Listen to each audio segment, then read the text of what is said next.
You said, I want to learn Jewish scriptures, blah, blah, blah. Judaism today, the Orthodox conversion, has nothing to do with knowing scripture, and it has nothing to do with Jewish history. I know, but I just want You can learn whatever you like to learn. You could learn about any religion. It's always good to know history. Okay, is there a test that you do to... They have a test, but this test was created by people who are not sure why and how they did it, but they included holidays and Jewish history. Those are not necessary. If you want to be a Orthodox Jew, it means you're giving over your part of your life, meaning the dictates of religion.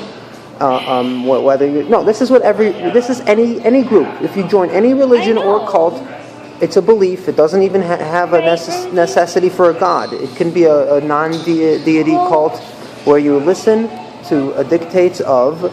Now, there is no Jewish church. There's no synagogue that's the official central synagogue. So you get a group, and the group is pretty much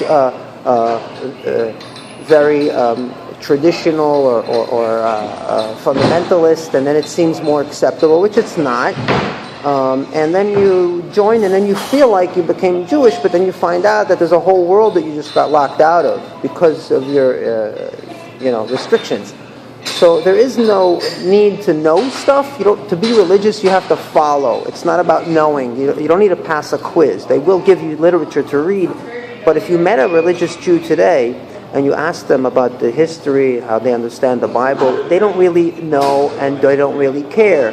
Meaning, they could know and they could care. You have educated religious people all the time. If you seek them out, you will find them, and it's wonderful to be around them. If you're going to be religious, you want to be around the most educated because you're in a situation where you need that. However, Christians don't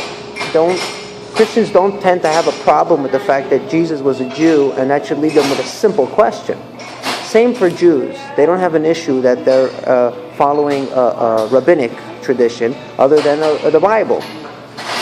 So you don't need it. So all you need to know is what is the way to pass, but you don't need to know that. It's Jacob's job to understand what role religion plays in his life. Is it a philosophy? Is it a master that he acquired for himself? Because he's a free man. So is this something that he believes in, and it's something that he can't understand? If he can't understand, what is it that he can't understand? Because he's going to always fall back on faith and belief. So the question is, what do you believe in? Do you believe in a concept that if you had enough time to study it and master it, you'd be able to know it? Or you're believing in a concept that people are dedicating their lives to understanding it, but nobody understands it, and that's like Scientology. You get it? So he needs to know that it's not necessary to do anything. No conversions, no religion, no praying.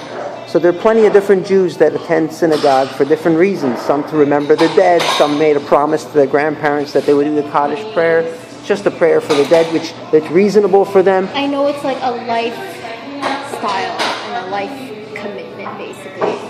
And I need to do the research for it, and then I'm going to go with that guy, and he's going to help me, train me, and help guide me.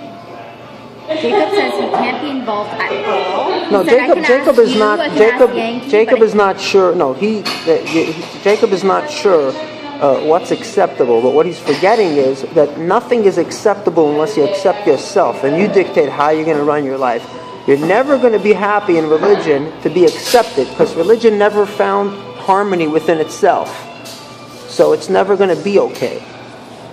She's going to have